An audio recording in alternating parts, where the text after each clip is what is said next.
Kasako Media, tunaangazia maisha, tunaandika kesho. Mkuu wa Mkoa wa Katavi Mheshimiwa Mwanamvua Mrindoko ametoa wito kwa wananchi wa Katavi kuchangamkia fursa kununua majiko banifu kwa bei ya ruzuku ya shilingi 7,500 yanayosambazwa kupitia wakala wa nishati vijijini yaani RIA ili kulinda afya kwa misitu na kuhifadhi mazingira. Ametoa rai hiyo Disemba 18, 2025 mkoani Katavi wakati wa uzinduzi wa mradi wa kusambaza majiko banifu ya ruzuku wapatao 3,126 mkoani humo unaotekelezwa na kampuni ya Tango Energy Limited ya jijini Dar es Salaam, unaoratibiwa na kusimamiwa na RIA wenye thamani ya shilingi milioni 156.3 ikiwa na utekelezaji wa mkakati wa taifa wa matumizi ya nishati safi ya kupikia 2024-2034.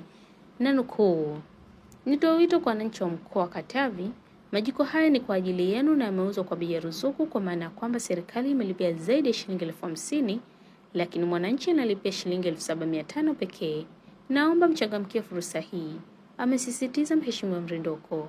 Mheshimiwa Mrindoko amemshukuru Rais wa Jamhuri ya Muungano wa Tanzania Mheshimiwa Dr. Samia Suluhu Hassan kwa namna ambavyo amejielekeza katika kuhakikisha kwamba wananchi wote wanatumia nishati safi ya kupikia.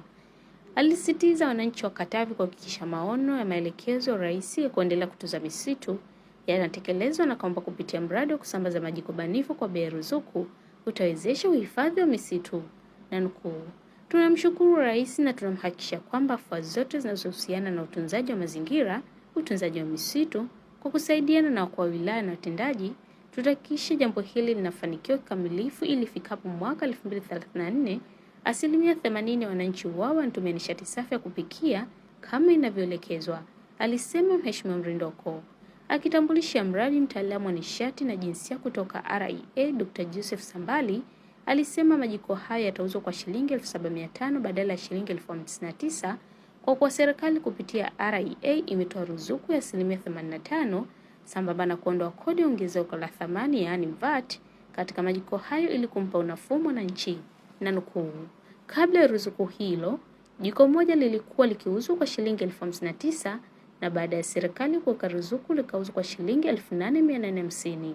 Lakini sasa baada pia kuondoa kodi ya VAT, jiko moja hapa Katavi litauzwa kwa shilingi 7,500 pekee, alibainisha Dr. Sambali. Alisema katika kila wilaya majiko banifu 1,042 yatasambazwa ambayo jumla yake ni majiko 3,126 ambapo alizitaja wilaya hizo kuwa ni Mpanda, Mlele na Tanganyika.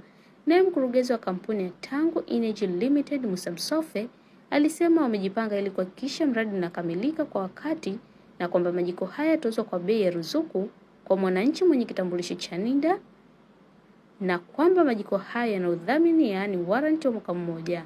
Nikusihi mtazamaji wa Kasako Media kwa update zaidi, unaweza kutufuatilia kupitia mitandao mbalimbali ya kijamii ambapo Instagram na Facebook ni Kasako Media. Kasako Media, tunaangazia maisha, tunaandika kesho.